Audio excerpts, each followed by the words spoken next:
lô mấy mình mà cái lô pi mơn mà cái bóng về pon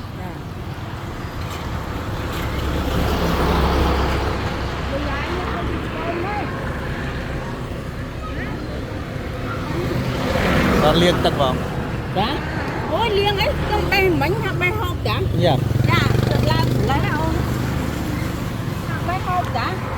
đó là về thấy sợ về hộp nắng tôi có thằng giờ mình luôn không không nó ngủ này mà chui tinh còn mà cái bóng vô mà rồi vô muối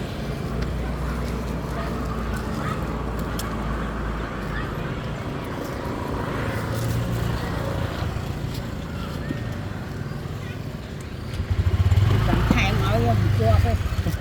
phải thái đấy phải thái này thèm chưa